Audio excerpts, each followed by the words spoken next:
السلام عليكم. لا تنسوا الإعجاب بالفيديو والاشتراك في القناة تشجيعا لنا لنستمر بنشر المزيد إن شاء الله.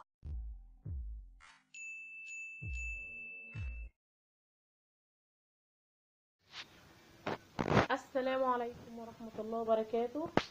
حبايب قلبي أجمل متابعين، رجعت لكم تاني أختكم أم عمار سلمان علي. النهاردة والله يا جماعة أنا حبيت أعمل لكم ريفيو عن الغسالات اللي أنا بستعملها، وتجربتي معاها كانت إيه، وعيوبها ومميزاتها، وايه الكويس فيهم وايه اللي مش كويس، وايه اللي انا هنصح بيه وايه اللي مش هنصح بيه. بس فانا النهارده حبايبي كده معايا دي غسالة اطباق زانوسي. بفضل الله يعني تجربتي مع زانوسي تجربة جميلة جدا جدا جدا. انا دي زانوسي اللي هي ايطالية يا جماعة، مش ايديال زانوسي، لا زانوسي الايطالية. بس دي غسالة اطباق 12 فرد. بس بسم الله ما شاء الله يعني جميلة جدا جدا. ودي يعني بصراحة انا اولا طبعا بقول ربنا يجازي خير اللي ساعدني ان انا اجيب الغسالة ديت، لان انا بصراحة ما كنتش يعني ما كانتش في الحسبان. انا شاريها بقالي حوالي 3 سنين، 3 سنين تقريبا، ايوه 3 سنين. بس احتجتها ليه؟ لان ابني الله يرحمه يعني كان مريض سرطان. بس كان عامل عملية زرع نخاع، كان عامل عملية زرع نخاع. والاطباء طبعا بعد عملية زرع النخاع دي بيبقى كل حاجة للمريض لازم تكون دقيقة جدا جدا في النظافة. فانا والله ساعتها الظروف ما كانتش متيسره بصراحه ان انا اشتريها يعني. فبفضل الله بفضل الله يعني، والتيسير من عند الله يعني.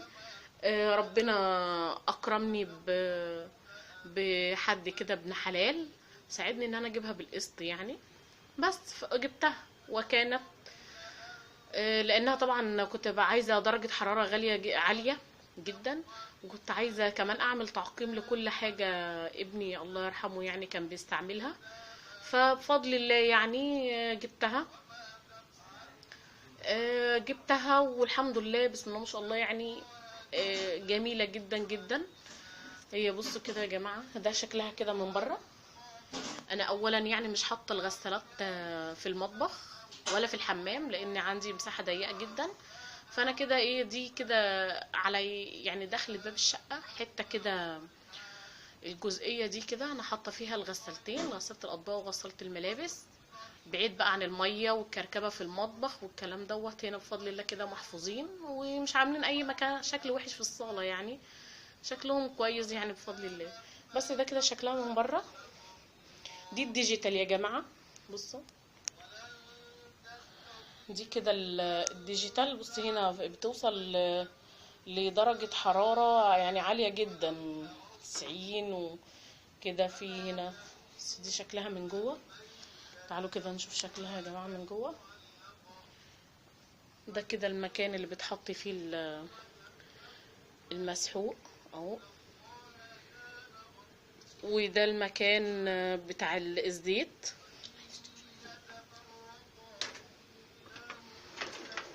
هي كده فيها، انا حاطه فيها اطباق اهيت كانت مغسوله. دي كده شيلت المعالق اهي. هنا بسم الله ما شاء الله مساحتها كبيره قوي. ودي كده الجزئيه اللي فوق برضو.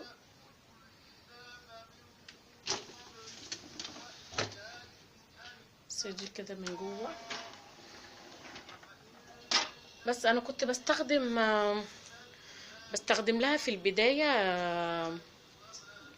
مسحوق اللي هي الاقراص. بس فطبعا الاقراص بصراحه لقيتها غاليه قوي يعني.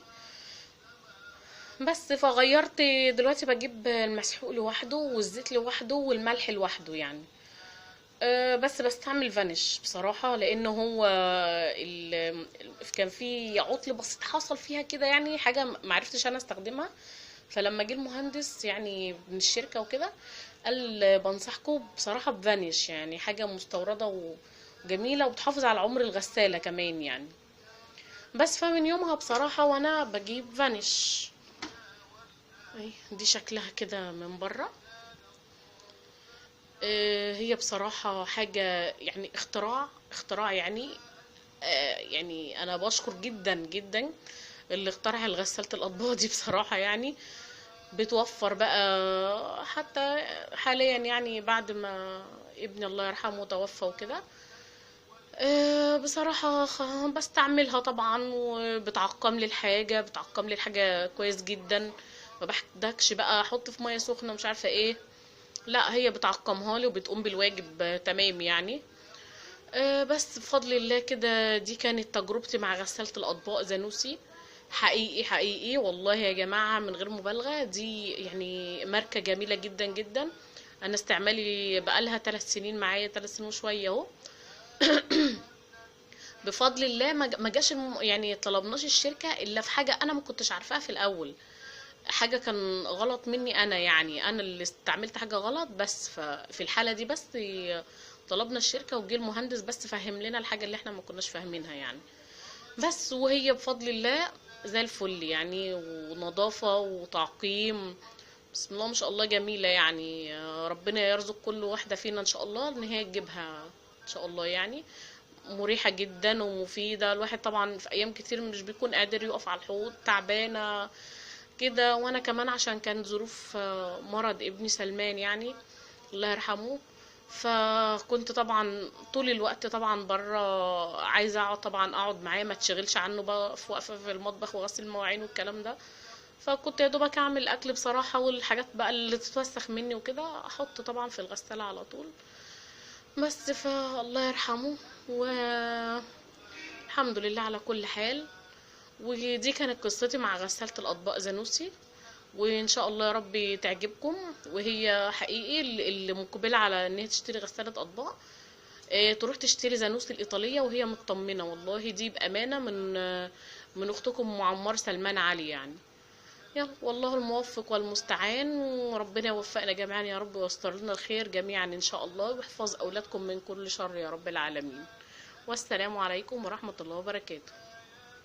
إن الله وملائكته يصلون على النبي يا أيها الذين آمنوا صلوا عليه وسلموا تسليما.